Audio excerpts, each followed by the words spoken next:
Um, Sorry about that. I'll start again. Hello, everyone. Welcome to this session on Measuring Made Easy, how we calculated savings on an improvement project as part of the 2022 Lean in Higher Education Conference. My name is Serena Chow. I'm one of the co-hosts of this session.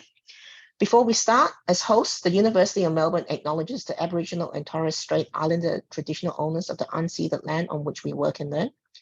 We pay respect to the elders past and present and the places of Indigenous knowledge in the academy and on the lands of the Wurundjeri people of the Kulin Nation. A few housekeeping issues, just stay on mute during the presentation, okay? But you are more than welcome to turn your camera on so everyone can see you. You can use the chat for any questions or comments that you may have, okay? And please note that this presentation is being recorded. Okay. So now let me introduce the presenter for this session. Okay, it's my honor today to welcome Lisa Earls from the University of Michigan. Excellent. Thank you very much. Hello, everybody. You're at the Lean HE conference. This is my absolute favorite conference, the one I make sure that I get to every year. And I'm just thrilled to be able to be here to present to you today. We're here to talk about measuring process improvement projects, measuring made easy, I hope. And we're going to go through a project that we wrapped up in this last year and talk a little bit about the project itself and then how we calculated savings, the importance of doing so, and the lessons that we've learned. Before I get started, I do want to kind of engage people. I'm curious if you could in the chat let me know how many hours have you been awake? I was kind of surprised that there were people that were trying to kind of power through this entire conference, but since we have people here from around the world, just kind of estimate how long have you been conscious today? How long have you been awake? 22 hours. Okay, only 23 hours. I don't know how you all do this. This is crazy. Okay, well, 2 hours, 3 hours in the middle of the night. Yeah, Kevin, I'm kind of with you. Kind of normal hours. I slept in a little bit today, but I do want to say, I hope you have coffee if you've been up just a little bit or a lot, but I do try to make this pretty engaging, and we're going to move through and talk about a lot of things. So I'm, again, excited to have you here. Thanks for sharing that with me. I'm going to start by just giving you a little bit of information about the University of Michigan, founded in 1817. The main campus is in Ann Arbor, Michigan. We have approximately 50,000 students, 33,000 undergraduates here on campus. We have 27 different colleges and units, and our campus has very highly ranked graduate programs. We have a medical school and our Michigan Medicine campus. Last year, fun fact, fiscal year 2022, the university reported a record $1.71 billion in research expenditures. There's so much happening here. It's a really amazing place to work, and I'm thrilled to work here. This is a picture if you're into American college football. This is the big house where I actually just got to take my youngest kid a couple weeks ago to a game. 110,000 Michigan fans in one place. It was quite an experience. Our team is housed under the Shared Services Center. We're part of Business and Finance, and the Shared Services Center at the University of Michigan was established 8 years ago in 2014 to centralize the university's finance and human resources related processes, of course, in an effort to increase efficiency and save costs. The SSC is focused on innovative strategies, and we're committed to changing the way higher education does business. Our vision is generated through a culture of service, lean, and learning. We have 30 teams, mostly transactional within the Shared Services Center. All of them utilize lean in daily work, so we have embedded lean culture within our organization. Finally, I'm part of this handsome team. We're actually operational improvement. We're part of organizational excellence. We're part of a knowledge service that the Shared Services Center offers to campus. We are led by Krista Schulte, who was brought to the university in 2015 to start the Lean program for the university. And we support Lean, and a lot of different internal consulting projects have really been coming up for us lately. So we're doing process improvement consulting internally. We also started in 2020 a community of practice Empowering Blue, which invites folks from Michigan Medicine and our staff from campus to participate. It's a great group. It's fun to meet kind of the other people who are passionate about change management and lean and process improvement. So that's another thing that we do to support lean and process improvement on campus. So you don't really want to know a lot about me. I'm imagining you're here to learn about measuring and why we want to talk about measuring in process improvement. And I think especially in our role in higher education. I've got a list here of the things that I think are important about measurement. I want to just speak to a couple of them. I think that demonstrating the value that we add through continuous improvement projects really translates well when we make it dollars and cents. We speak to the higher level decision makers when we're able to say X amount of dollars saved. It becomes less of maybe a feel good thing when we think about process improvement, and they can see that we're contributing to bottom line improvements that help the sustainability of the organization. So we measure almost every type of improvement that we do. And on our consulting projects, we measure any implementation that we do. So this is one of those projects. And I'm going to start out by asking you to take a look at this picture. And I want you to think about, pick one of those cars or trucks that's sitting on that sunny highway, not moving. And I want you to picture yourself inside of it. And just for 5 seconds, close your eyes and feel yourself in that car or truck, not moving. And if you've been awake for 22 hours, open your eyes now for sure.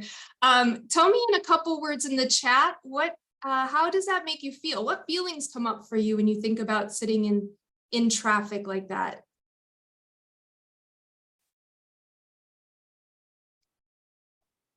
Bored, anxious, frustrating, annoyed.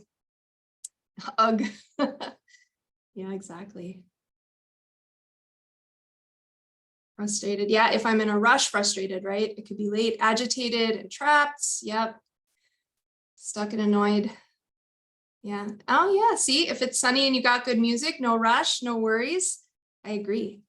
What I want to convey with this is if you can picture yourself in that kind of annoyed, I'm in a rush and now I'm late feeling, that really embodies the process that we came into when we worked on this project. This is a process that impacted faculty, staff, and students of one of the colleges, and it caused a lot of frustration. There was a lot of things getting stuck and a lot of not knowing where you are and where you're going with it. The college that we worked with, we actually partnered with their registrar's office, and the registrar's office is responsible for ensuring that students are enrolled in appropriate courses so that they're making progress towards graduation.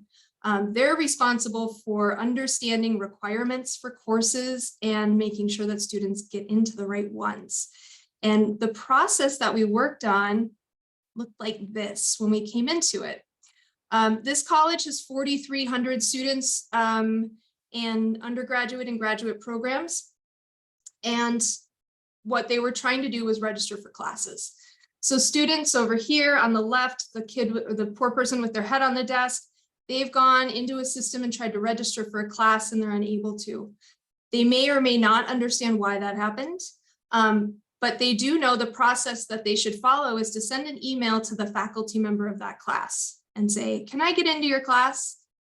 And that faculty member is going to gets inundated with emails from students asking to get into the class. And some of the faculty members are like, yeah, everybody come, everybody's invited. Some of the faculty members are like, I don't know what your background is. Like, I'm not sure. All of these emails go to the registrar's office, regardless of if there's a decision or not. And I want to reiterate, these are all emails. They're all using Gmail to communicate. So students are asking for permission, and there is information that the registrar's office needs to understand about the student and the faculty. This results in emails back and forth, getting more information from the student, asking the faculty member engaging with the student, checking in on it with the registrar's office, right? It's chaos, it's hectic. And when we started this, it's happening 11,600 times every year. So every single time a student's making a request, on average, there's 8 interactions between the faculty, the student, and the registrar's office. And that's happening 11,600 times a year. So as you can imagine, the student just needs to successfully enroll in the course, and that is what they're there to do. But there's a lot of barriers in their way. So when we came into this process, we did what we do as lean practitioners. We came in, we interviewed the stakeholders, we watched the process, we learned about it, we engaged with the frontline staff and created collaborations, we gathered data, and at the end of that, we came up with 5 key recommendations. We actually came up with a lot more recommendations, but these recommendations are going to tie to the savings. So I'm getting us to talking about measuring savings. I do want to talk through these recommendations quickly with you so you can kind of see the impact that they had. Number 1, rather than using email, we set up an electronic form to capture information from students, and it captures all the information that they need to move through the process. I mentioned this electronic form especially because I know I've gone to conferences and felt like I don't have access to that cool technology, or I could never get the resources to do the thing that that project did. But almost all of us can make a form, and implementing a form to standardize intake is always something that we feel like is a good start for improvement. We also implemented a ticketing system for them because they're just the volume of the requests they got. And this ticketing system allowed for students to have visibility to where they were in a process. So it stopped a lot of the repeat kind of where's my thing. We did implement robotic processing automation, or RPA. Part of the role of the registrar's office in this is to gather data on the student. They were going into multiple systems, multiple screens, and kind of pulling information out. So we implemented a robot that would do that for them. We enabled existing software. They had access to software that could help reduce the number of requests that they weren't using. So in the registration system, a wait list starts when a class is full. They could automate that, and that would just roll on its own, and they wouldn't have to interfere. Prior to this project, they had those students using that same request process to get off of the wait list and into the class. Finally, all of those things, we needed to make sure that we had alignment with the faculty and the administrative leadership of the organization. So we did policy changes to standardize their deadlines, to take all the individual decision-making that was happening for faculty and move it up to a department level, to just really take all of the variability out of the process. So after we did those 5 recommendations, this is where we got to pretty quickly. The process went to this, student-led, the same, but going through these technology channels, ending up at the registrar's office. You'll notice our faculty are over on the side, happily researching and teaching because they're not involved anymore unless they need to be. And in the first academic year, we cut those permission requests almost in half. So we're looking at 2 kind of key areas that we wanted to reduce the number of permissions and make that process faster. I'm going to step back and say, anytime we're starting a project or you're thinking about doing a project, I invite you to think about how do you know you're going to be successful with this project? What's the indication when it's done that'll tell you you've been successful? This is the thing that you want to measure. So when we're talking about measuring impact, we always want to start with a measurement up front of the thing that we're trying to impact. So if we're trying to reduce a number, we're going to measure that number up front. If we're trying to reduce timing, we're going to have an understanding of the timing, right? We always measure twice. Every lean team we work with, we talk about in problem solving, you always have a baseline, the initial measurement of when the process is where you're starting, and then after you've implemented so that you can understand the impact of the project that you've done. And this is essential to have for calculating savings on these projects. It's really hard to recreate the before after you've done something. So I really encourage people to get that baseline before you do any kind of changes. A big point that we run into is that data doesn't exist, not in the way that we need it in order to understand the changes and the impact. And this project was very, really fell into that. This team didn't really have data. Again, they're using Gmail, right? So there's like no metrics associated with things. So we did a couple different things. We audited their email. So we went back and got a sample and counted every interaction for every email or every request that had come in. How many faculty touches, how many student touches, how many staff touches. And we did that in a big enough sample size that we could extrapolate over to the larger scale of the project. Secondly, we needed to understand how long things took in this process, and that required time trials. This is where you go and see, this is where you observe, and you take your stopwatch and you mark down and you get a good understanding and a strong, like, you want to make sure that you understand what the data is and that you've seen it with your own eyes. Making assumptions or using data that you may not be able to prove becomes very tricky, I think, when we're working with actually stating savings on projects. So if the data doesn't exist, you've got to go get it. And there's lots of ways to do that. But this is the magic. This is the magic number formula for calculating savings. And we start with the before, right? The baseline. How long does it take times how many times do we do it? How much time does, and that's your total time. And then after we implement, we say, how long does it take times how many times are we doing it? And that's our after.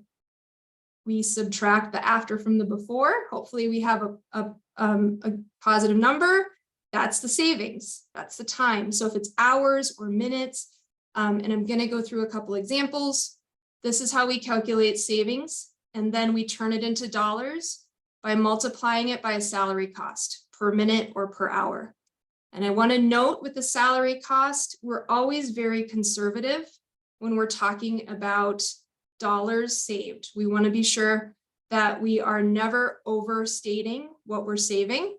So for salary cost on this project for faculty, we got the actual number of the mean salary for faculty within this college. And we use that. We don't include benefits. We don't include anything extra, just their salary. And then we do have a rate that we use for all our projects for staff. So regardless of what type of work they do or how much they get paid, we use a very low hourly rate to calculate staff. Again, we're trying to make sure that we're conservative in our estimates. So let's go through an example. I talked about the robot, right? Our RPA automation. The box on the top is our before. And what we noticed when we were observing this process, this lookup process, is that there was variability in how long it took to look things up. So we got enough information to feel confident in our percentage breakdown. Half of them took a longer time. Some of them took a very short amount of time. And we averaged that to say, how long does it take? It takes 4.95 minutes to do this lookup. How often does it happen? They're looking up every request that comes in. We calculate that to minutes. You can divide it by 24 to make hours. And in work days, that one is about 300 working days for this part of this process. We did in the after have a different use of time that had to happen. This robot doesn't run on his own or their own. So they have to get kick-started every morning. That takes a minute for the staff member. They do that 250 days a year. So 2 hours a year for this process. So we've gone and saved 2,390 hours by implementing a bot for this part of the process. This looks a little crazy, but this is our time savings when we're talking about how many touches each request is getting, and we're talking about how often that's happening. So on the rows, the top row there is going to be the staff, then faculty, then students.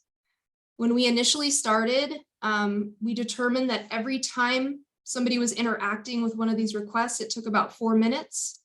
That 4 minutes is like digging through the email chain and figuring out where it is. So the 4 minutes, and then we look at how often. This is the audit that I talked about. So we went back in history and counted on average, how often are these different groups interacting with these requests. I think something really interesting here is you see staff had 2.7 interactions, but faculty had 3.8. That indicated that faculty was really doing administrative work. This really belongs at a staff level, this type of process. And so we can see that the value added time of a faculty member in teaching or research was being taken up in this process.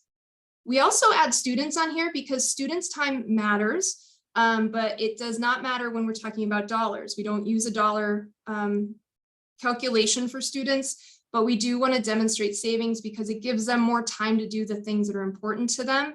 And it also just shows how much more efficient the process becomes for everybody. Students, this kind of savings for students can be seen in different ways. It could be their graduation rate, successful graduation rate on time. It could be tied to their overall satisfaction with the program. So we didn't do any of that. We're just talking about dollars here. So you can see when we combine staff and faculty time before, there was almost, well, let's see. Yeah, about 2 years worth of work happening every year. That's 626 work days of work just interacting with these requests. The bottom one, again, this is our after calculation with the standardization of the form and moving into the ticketing system. It's much easier to glance at it and see that cut the time in half that it takes every time they look at it. We redid the how often do people interact with them. We see the faculty decrease, which is what we wanted. The staff increases, which makes sense. And the student time, the back and forth goes down as well. How many times it's happening, this is that where we cut the amount in half, basically. But you'll notice this faculty number has gone down to reflect that they're only interacting with about 20% of this. So when we calculate the after savings, we're at 113 days of work between faculty and staff. It's still not awesome, but it's a lot better than it used to be. And those calculations are where the savings in the dollars come in. So if we look at this chart, for this particular project, we calculated a savings of $336,199 annually, but we only attribute it to the year that we're working in. We don't project savings. We don't add that into any of the information that we're providing because we're not there to measure it. So we're going to just say, here's what your savings are for this year. You can see the faculty time savings is a significant portion, almost 80% of that total. Staff time savings is 20%, and there's a little slice of the pie where the reduction of the number of the permissions that had to be data entered into the system decreased. So there's a little bit of time savings and dollar savings that come in there. So we did a lot of things with this project. The 5 recommendations I've talked about were the ones that tied most closely to this topic. There were improvements that we don't measure and we usually don't measure. Students used to have they would not know the status of their request. They often didn't get any feedback from anyone in the process. Now this ticketing system provides automated updates for them. So we know there's an impact to that, but it's not something that we're measuring. There were automated wait lists. They used to start the semester with classes that had space in them because they had not automated the wait list. So now those are 100% full if it's a wait list when they start. So we anticipate or hypothesize increased revenue based off of higher enrollment. With the ticketing system, we're able to visualize data. We created some reports for the staff in the registrar's office to see trends. Where are we getting big chunks of requests coming from? What department? That allows them to continuously work towards making this process better on their own. And It's a better experience. It's a better workday for the staff that are doing it. Faculty, we did a customer satisfaction survey with the students and faculty and had great feedback. We did not measure the staff experience. Some considerations when you're measuring. You know, the Pareto principle, 80% of outcomes come from 20% of causes. So when we're calculating this type of savings, we're not going to go for every penny. We're looking at the bigger chunk of dollars that are coming out of it. We are 6 people that support an institution the size that is University of Michigan. So part of it is a resource piece, and part of it is just, you know, we just need to get a big gist of what we've done. So we don't go after everything. I wouldn't recommend that you do either, but that's up to you. You want to make sure after your improvements, you're using your new numbers, just something to remember. So once you've decreased, you want to make sure you're updating your formulas. Be conservative with the costs. I've talked about this a couple times, but don't overinflate what you're doing, and be very cognizant of using at or below dollars when you're talking about salary. No assumptions. When we talk about this data, we can never assume that the data that we're using to calculate is accurate. We have to validate it. We have to see it with our own eyes and know that that's real data. Last consideration is just that question of success. Like, so how are we going to know we did a good job at the end of this? How are we going to know we made the right difference? And then using that to measure what you're going to want to do going forward, right? Those are the measurements that you're going to take and compare to your end results. A few lessons learned just kind of generally as we move through projects where we're doing these types of calculations. It can be very overwhelming and complicated. Sometimes it can feel like a lot, especially when you're looking at improvements like we did, where there's multiple groups impacted in multiple ways. So just break it down line by line on the spreadsheet, add it up. You don't need to create some big magic formula to calculate everything at once. Speaking of formulas, my boss is an engineer by training. I am not.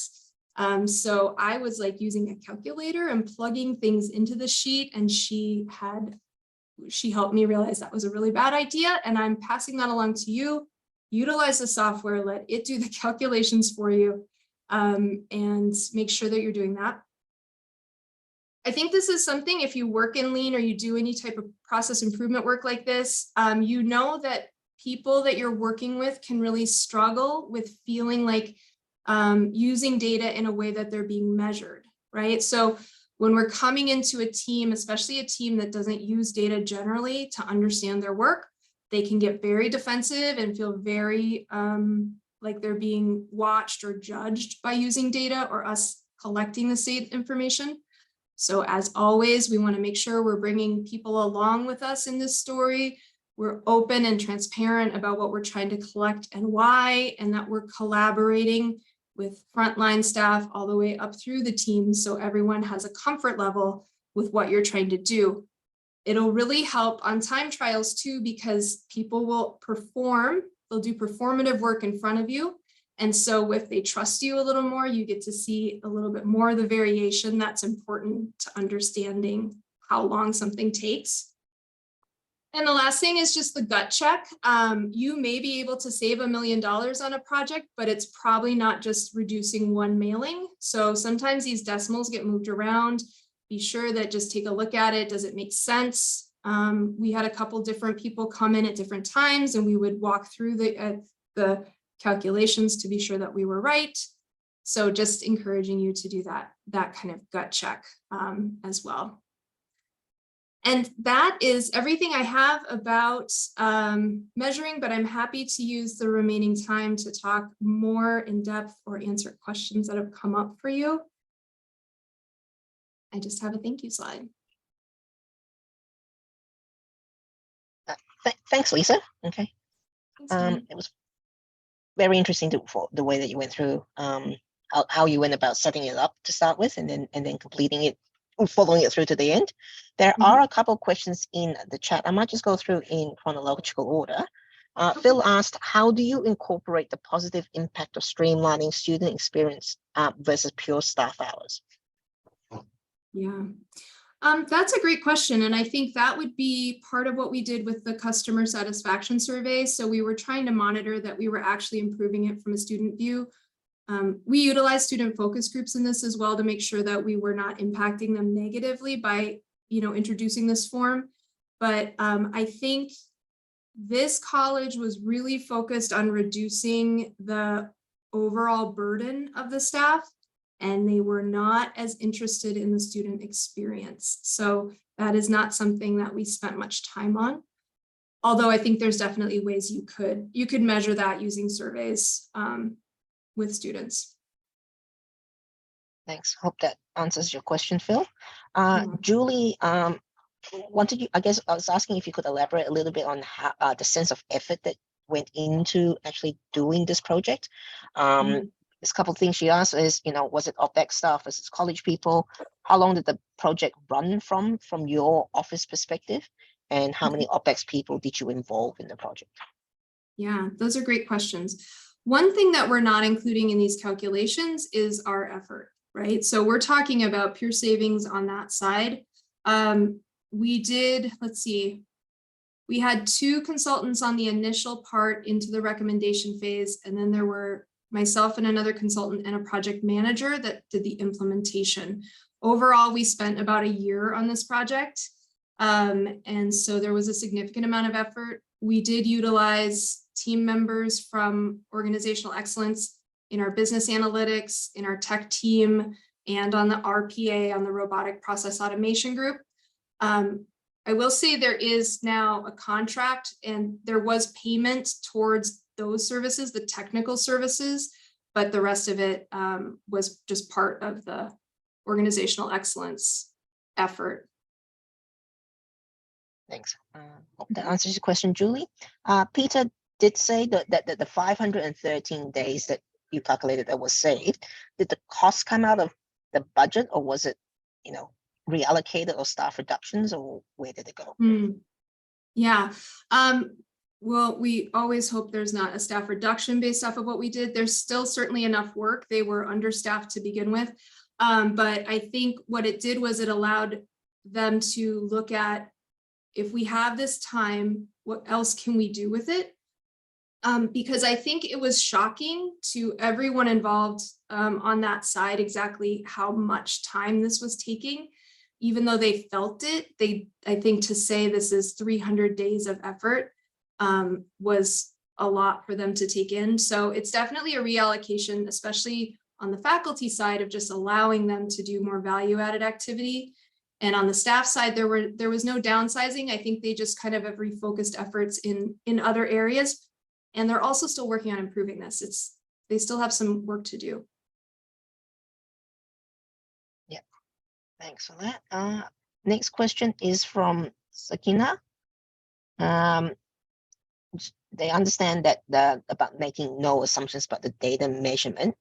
But there was one comment about the not making projections for savings, about why don't you project the savings for the future? Would that be, I guess, could you use that in the future for other stakeholders of the sponsor? I think we let the sponsor or the customer decide if they want to do some projecting. Again, if we can't measure it, then we're not going to say it's a savings. Part of, process improvement is how much of what you put into place stays in place. And so if we were going to go back and continue to engage with these teams, we could be more sure that they're able to continue their savings level. But for us, we just don't project out. Any of the lean things that we're documenting are always just current savings. And Despina asked, which you may have already answered, to understand how the data you use to prioritize the improvement effort of resourcing at Michigan. So I think you briefly talked about it, what the faculty staff did. Yeah, I think I understand that question to be maybe how we prioritize the recommendations that went into place and the resources. It's more, sorry, about just in terms of all the process improvement projects that you may have, Yeah. do you use like this, how do you use this data to help, I guess, leadership make a decision about where to put your effort into, which projects to prioritize over others? Yeah, that's a great question. And honestly, we are growing into that kind of conversation. We just doubled in size a few months ago, and these types of projects are growing pretty steadily for us. So at this point, we are prioritizing based off of just the resource availability.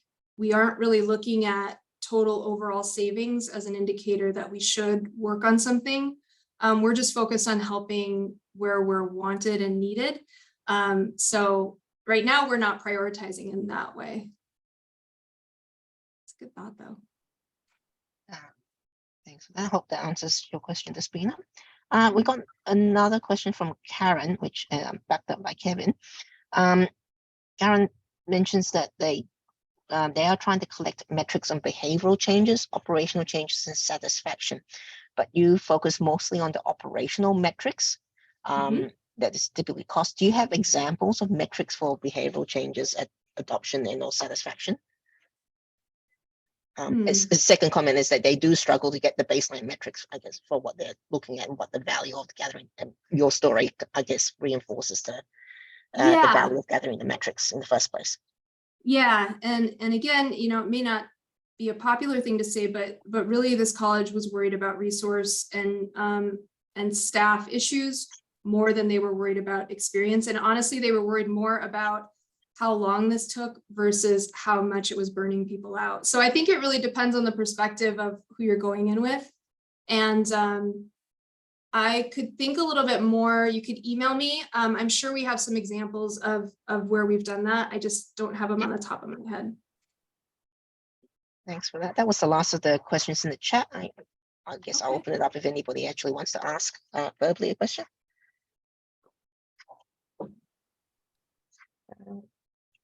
No.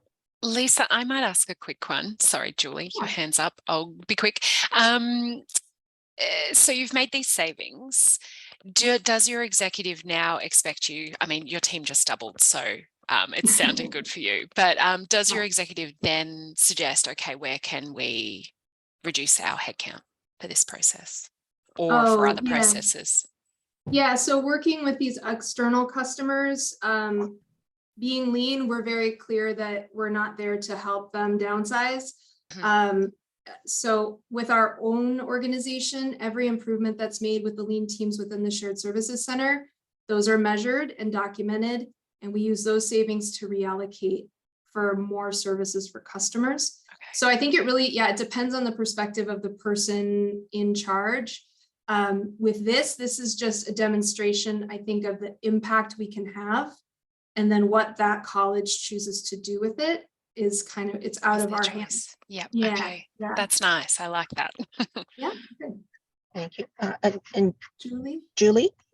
Yeah. You know, you had mentioned that, you know, you've got a queue of projects waiting to be done. And when you get to them, it's going to be partly based on resources. And in the IT world, we operate very similarly. What I'm curious is, how do projects get added to the queue? You know, was it informal conversations and you guys are keeping a running list, or do you have an intake process? Yeah, great question. We've never advertised our services. It's word of mouth so far, and that is based off of resources. We are offering some of the other services I mentioned to external customers as well. So those conversations are kind of coming organically. We do have an intake form on our website. You can fill it out, but almost everything is coming just through, like, Empowering Blue is one of the things that drives people kind of towards us and helps us identify new projects. But they all go into the hopper and decisions are made just about who's available and what their skill set is, really. Thank you. You're welcome. And Peter's put another question into the chat. Do you as a team have a target year-on-year savings that you want to achieve for the university? We don't, no. I like that question. In our goals for the organization, so our goals are tied towards the Shared Services Center. The Shared Services Center has its own goals for savings for the university.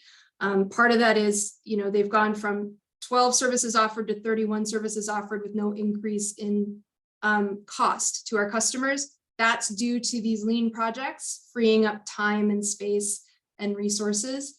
But I'm not aware of what that one would be for the university. And I think we're up and coming as a resource that could be identified to kind of be a powerhouse for the university. So more to come. I like that question. Thanks for that. Anybody else have a question? Just scrolling, it doesn't appear anybody else has put their hand up. Yeah. Please feel free to reach out. I'm happy to connect anytime. If you have more questions. Yes. So thank you, Lisa, for your presentation today. You know, as you can tell by the number of queries, it is interesting to see how, I guess, various teams are approaching their work and trying to, I guess, apply it and to some extent sell it within the universities. So yep. So I'll close the session for the moment. Thanks for everyone who attended. Okay. And hope we'll see you around at some of the other sessions. Awesome. Thanks, everybody. Thank you. Have fun.